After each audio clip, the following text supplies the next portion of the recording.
Buenos días, mi nombre es María Cristina López Vizquereo. Estoy en la carrera de Ciencias Jurídicas y Sociales en el cuarto semestre en la sección A. Bueno, pues el día de hoy tenemos una exposición que pues esta va a comenzar en el título número 5, Derechos Reales de Garantía, específicamente en el capítulo 1 de la hipoteca. Bueno, entonces el artículo 826 nos establece que el deudor tiene el derecho irrenunciable de pedir al acreedor la reducción de la garantía mediante la liberación del gravamen hipotecario que pesa sobre alguna o varias fincas cuando hubiere pagado más del 50% de la deuda y siempre que el valor de los inmuebles se continúen gravados, guarden una justa relación con el saldo deudor. Si la determinación de las fincas que deben quedar incluidas en la hipoteca no pudiera hacerse de común acuerdo, se hará judicialmente por medio de juicio oral. Bueno, entonces, ¿qué quiere decir esto? Que si el terreno o propiedad hipotecada se divide en partes, el deudor puede pedir que se libere la hipoteca en la parte que ya cubrió con su pago, siempre y cuando que ya haya pagado el más del 50% de la deuda y de lo que queda hipotecado tenga un valor justo en relación con lo que falta pagar. O dicho de otra forma, si la propiedad se parte en dos y ya se pagó más de la mitad de lo que se debía, se puede pedir que se libere una parte del terreno. Entonces, si nos damos cuenta de esta forma, sí se puede, pues, tratar de hacer esta situación un poco distinta, ¿verdad? Entonces, pero así como tenemos lo que podemos hipotecar, también tenemos lo que no se puede hipotecar. Entonces, tenemos en los bienes que no pueden hipotecarse, los bienes adquiridos por herencia, según nuestro artículo 838. Bienes que no pueden hipotecarse. No podrán hipotecarse el inmueble destinado a patrimonio de familia, los bienes adquiridos por herencia, legado o donación,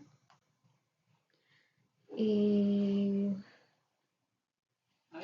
cuando el causante haya puesto dicha condición, pero ésta no podrá exceder del término de 5 años.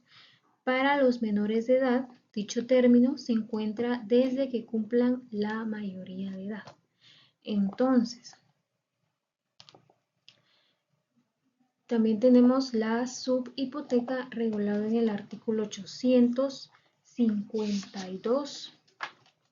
Entonces nos vamos hasta el 852 y nos dice, el crédito garantizado como hipoteca puede subhipotecarse en todo o en parte, llenándose las formalidades aplicables establecidas para la constitución de la hipoteca. Quizás sea un poquito complejo esto de la subhipoteca porque es una hipoteca sobre una hipoteca, pero vamos a tratar de resumirlo aquí o de explicarlo de la manera más sencilla, ¿verdad? Y lo vamos a hacer pues con un ejemplo.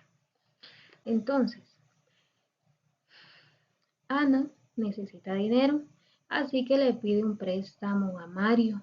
Para garantizar el préstamo, Ana hipoteca su casa a favor de Mario. Bueno, esto es una hipoteca normal, hasta acá. Ana es la deudora y Mario el acreedor hipotecario. Entonces, tiempo después, Mario necesita dinero y se lo pide prestado a Lucía.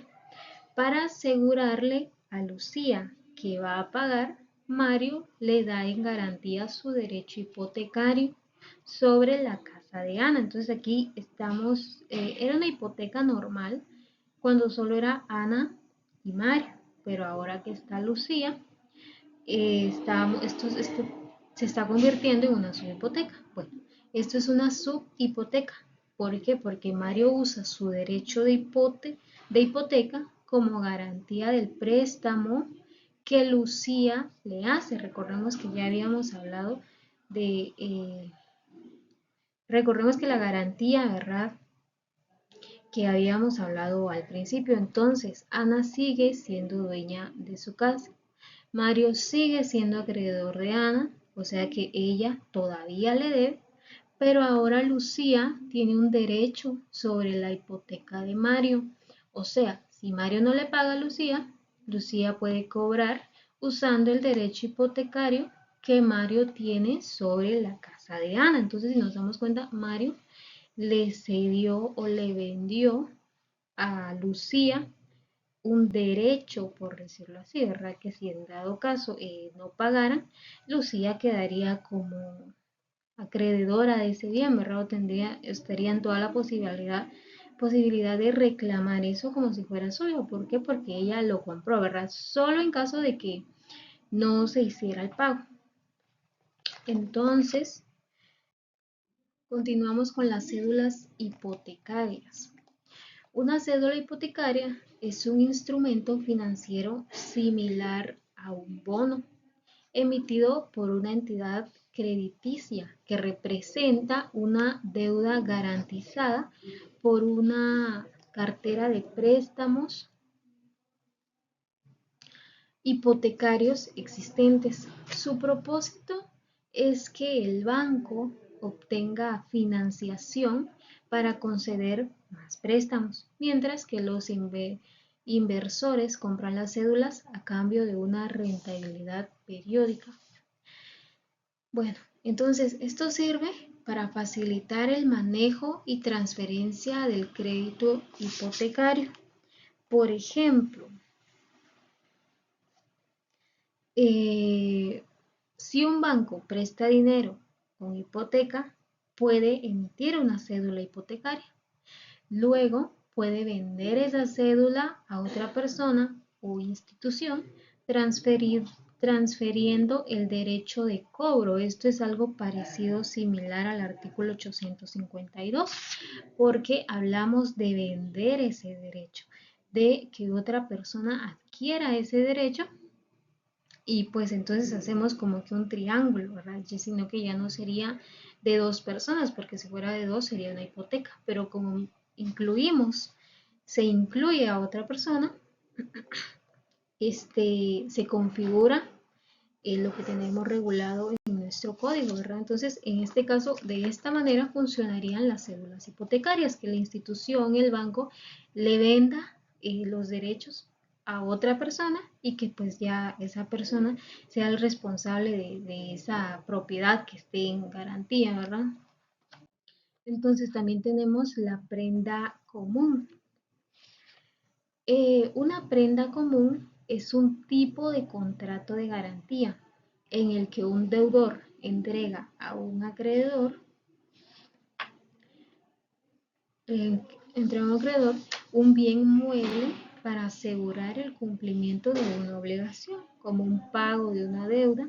A diferencia de otros tipos, la prenda más especializados, la prenda común se caracteriza por el desplazamiento de la cosa, lo que significa que el acreedor toma posesión del bien.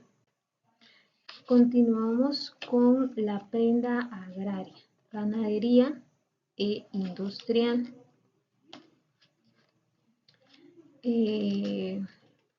La prenda agraria, ganadería o industrial es un contrato de garantía real que permite a un deudor usar bienes muebles específicos de su actividad para respaldar un préstamo, manteniendo la posesión de los mismos.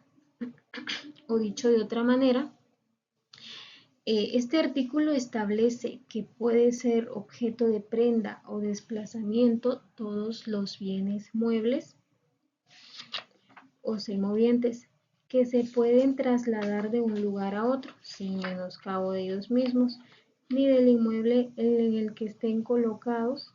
Esto incluye cosas como vehículos, maquinarias, animales, así como los frutos y productos de la tierra que aún no están separados. Esto lo tenemos regulado en el artículo 904. bienes que pueden ser objeto de prenda sin desplazamiento. Puede constituirse prenda con independencia de los inmuebles a que pertenezca y quedan en posesión del deudor sobre los bienes siguientes. Tenemos 7 numerales. Vamos a dar la lectura a estos, que el número 1 sería los frutos pendientes, frutos o cosechados. Los productos de las plantas y las plantas que solo pueden utilizarse mediante el corte. Número 3.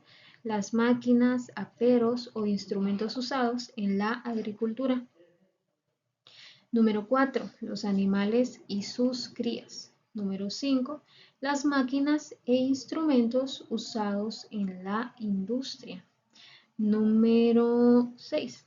Las materias primas de toda clase y los productos en cualquier estado de las fábricas o industrias. Y número 7. Los productos de las minas y canteras. También puede constituirse prendas sobre vehículos y demás muebles fácilmente identificables que constituyan garantía de una operación comercial. Derecho del acreedor para inspeccionar los bienes. Bueno, el acreedor puede inspeccionar los bienes pignorados por sí mismo o por un delegado. Si ve que los bienes se están dañando o deteriorando, o el deudor los tiene abandonados, entonces puede pedir al juez que nombre a un interventor, o sea, una persona que se encargue de vigilar o cuidar los bienes. Esto lo tenemos en el artículo 915. Vamos a dar la lectura. El acreedor para inspeccionar los bienes. El acreedor podrá por sí o por medio de un delegado inspeccionar los bienes objeto de la prenda y si se encontrare sufriendo daño o deterioro o en estado de abandono por parte del deudor, el acreedor podrá también acudir al juez para que se nombre un interventor. Bueno, entonces, este artículo 915 nos quiere decir pues de que también tenemos que velar, o el acreedor también tiene derecho a velar, ¿verdad? Por el bien, que no esté deteriorado, que no se dañe, que no esté abandonado, ¿verdad?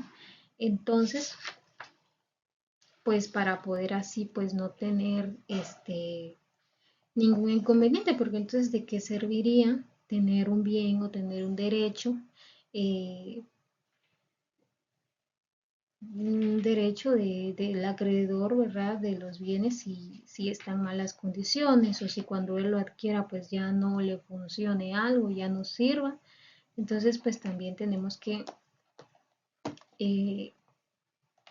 también en nuestro código tenemos regulado para pues velar por eso. Entonces, la prenda agraria recae sobre bienes como animales, cosechas y maquinarias agrícola. La ganadera se enfoca en animales y la industria sobre maquinarias, instalaciones, materias primas y productos terminados. Este tipo de prenda requiere un requisito público y otorga al acreedor un derecho de preferencia para ser pagado con el producto de la venta de los bienes en caso de incumplimiento. Los convenios utilizados en este caso tenemos la Convención Americana sobre Derechos Humanos, o sea, el Pacto de San José de Costa Rica de 1969 en el artículo 21 específicamente. También tenemos la Convención de las Naciones Unidas sobre los contratos de compraventa internacional de mercaderías, CICG. Vietnam de 1980, el artículo 4,7 y 30 y 41. En la Constitución, en este caso, pues no aplica porque tenemos La mayoría de cosas de la hipoteca pues regulado más en nuestro Código Civil. Entonces, nuestro Código Civil lo tenemos regulado desde el artículo 822 hasta el 916. Las leyes especiales tenemos el Código Civil, el Código Procesal Civil y Mercantil, el Código de Notariado, el Código de Comercio, la Constitución Política de la República de Guatemala. Bueno, también tenemos jurisprudencia. Sentencia del expediente 268-2004 de la Cámara Civil de la Corte Suprema de Justicia. Para que se interrumpa el plazo de la prescripción, cuando una obligación está garantizada con hipoteca, es necesario que el ejecutante haya hecho la anotación de demanda del inmueble dado en garantía en el Registro General de la Propiedad, y en el presente caso se establece que cuando el demandado solicitó el Registro General de la Propiedad, en el presente caso se establece que cuando el demandado solicitó el Registro General de la Propiedad, se cancelaron de la hipoteca que pesaba sobre su inmueble. Ya había transcurrido más de 10 años desde el vencimiento del plazo de la obligación que garantiza, por lo que el demandado tenía derecho a tal cancelación.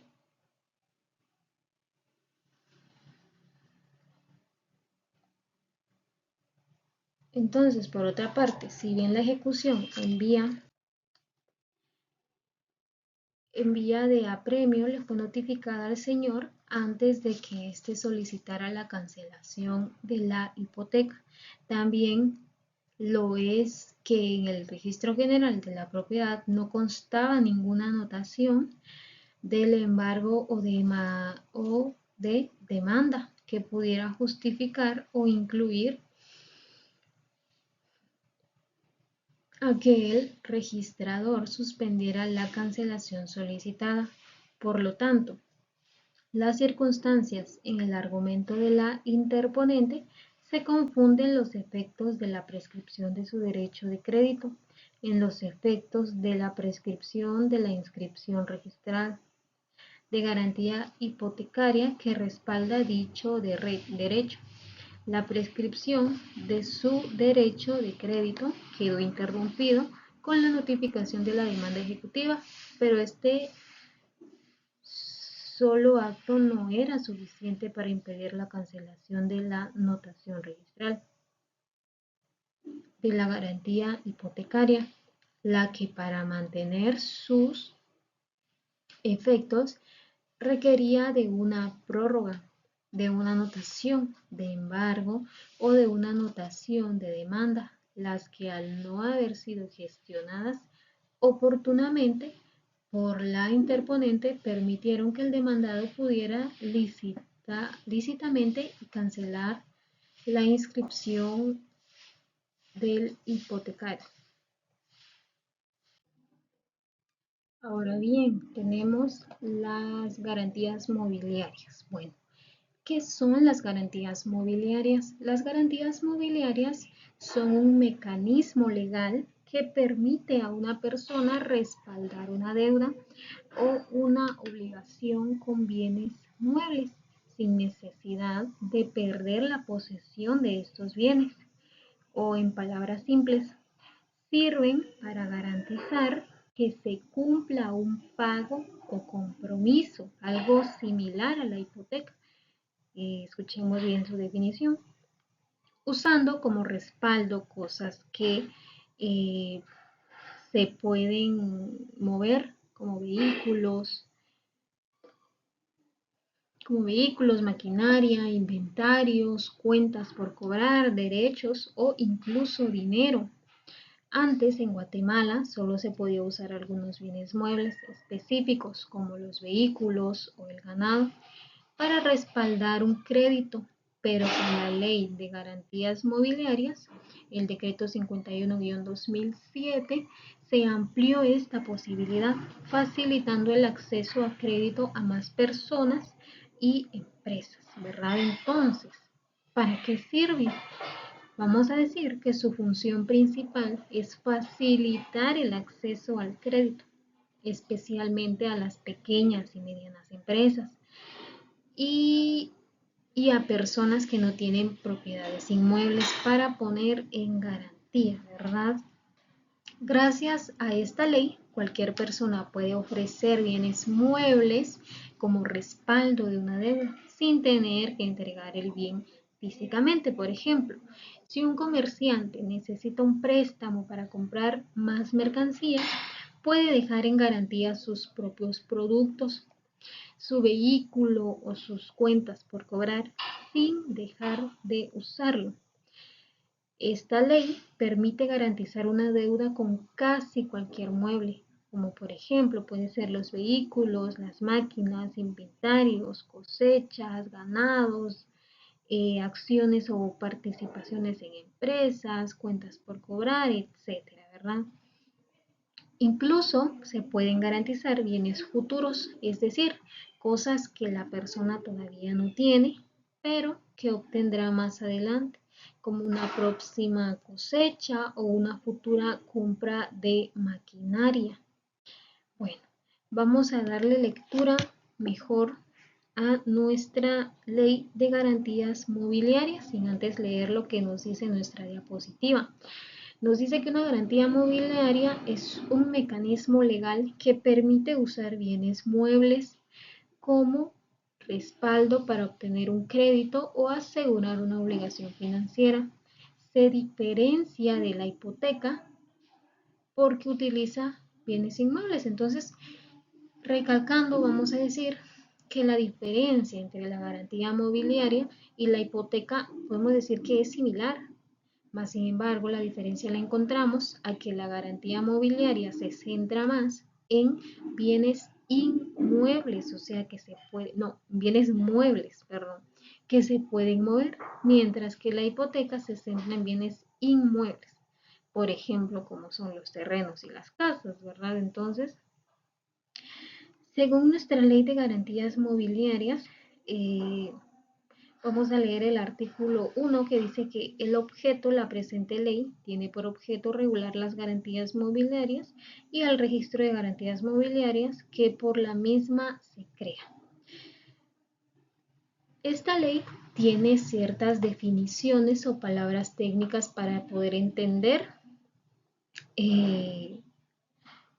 para poder entender la ley. Y esto lo tenemos regulado en el artículo número 2, que habla de las definiciones.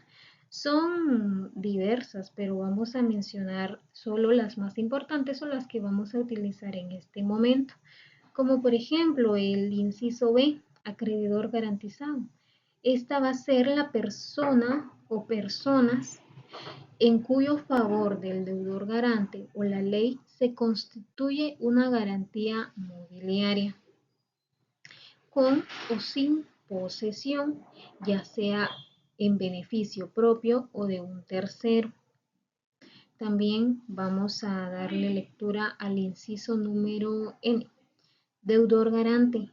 La persona a quien puede ser el deudor principal o un tercero que constituye una garantía mobiliaria conforme a esta ley a favor del acreedor garantizado para garantizar el cumplimiento de la obligación del deudor principal. El deudor garante incluirá a los cesionarios o adquirientes de las garantías mobiliarias fuera del curso normal de los negocios.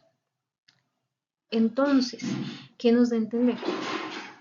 Vamos a decir entonces que el deudor garantizado es la persona o el deudor garante, vamos a decir que es la persona que debe el dinero o que asume la obligación, es quien pone el bien mueble como garantía.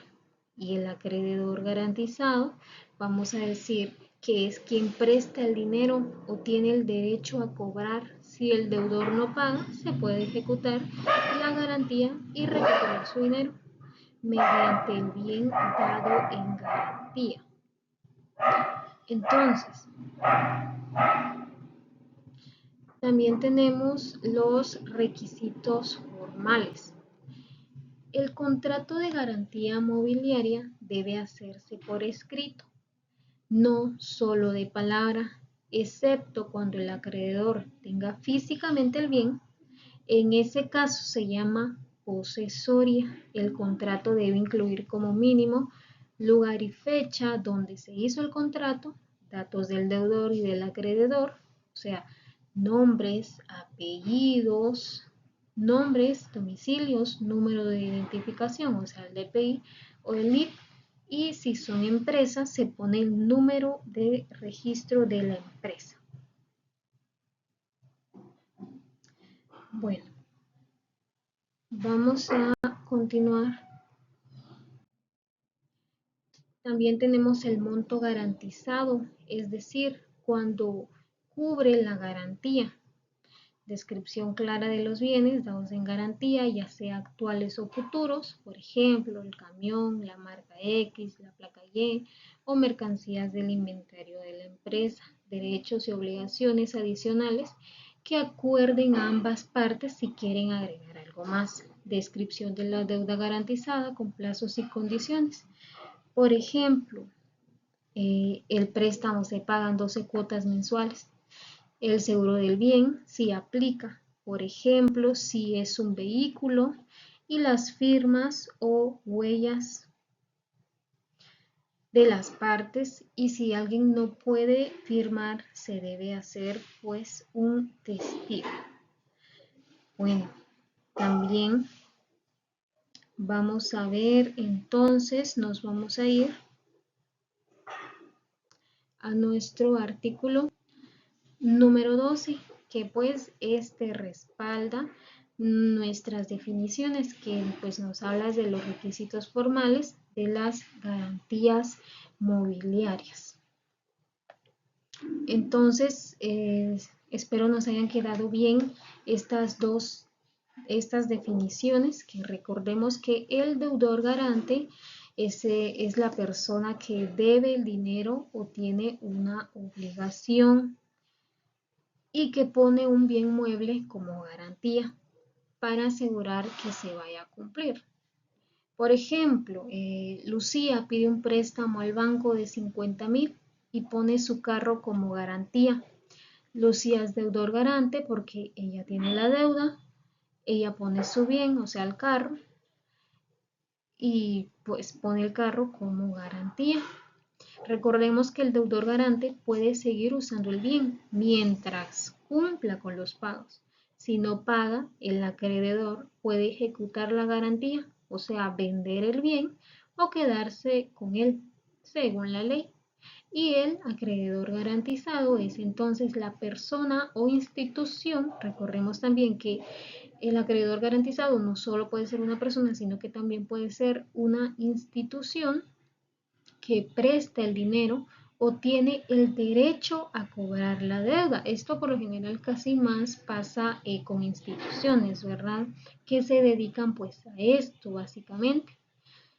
Entonces esta pues es quien recibe la garantía para asegurar que el deudor cumplirá con el pago. Por ejemplo, el banco que le presta 50,000 quetzales a Lucía, que es el acreedor garantizado. ¿Por qué? Porque él le dio el dinero y tiene derecho sobre el carro en caso de que Lucía no pague. Bueno, en este caso, convenios no tenemos y tampoco artículos que regulen algo sobre las garantías mobiliarias tampoco, y en el Código Civil tampoco, porque pues recordemos que tenemos nuestra ley especial, ¿verdad? Que sería la Ley de Garantías Mobiliarias 51-2007. En las leyes especiales, en este caso, sí tenemos el Código de Comercio, la Ley de Registro de Garantías Mobiliarias, la Ley de Bancos y Grupos Financieros, la Ley de Constitución de Crédito y Financiamiento, la Ley de Compra-Venta con reserva de dominio y también la ley de compraventa con reserva de dominio, es la misma, y la ley del organismo judicial. En este caso, también tenemos jurisprudencia de la Corte de Constitucionalidad. Bueno, en este caso la fecha de sentencia es el 23 de marzo de 2023. El número de expediente es 6733-2022. La doctrina legal tenemos 6763-2019, 4429-2020 y 567-2022. Y la descripción sería: acción constitucional de amparo promovida por Jorge Alejandro Carreto López contra el Registrador General de la Propiedad de la Zona Central. Actos reclamados: las siguientes operaciones registrales: inscripción del dominio número 7 y número 8, ambas operaciones sobre la finca inscrita en el Registro General de la Propiedad de la Zona Central con el número 42.561, folio 194 del libro 914 de Guatemala, en toda operación posterior de la referida finca. También tenemos una debida ilustración de lo que sería la Corte Suprema de Justicia, situada pues en nuestro país de Guatemala.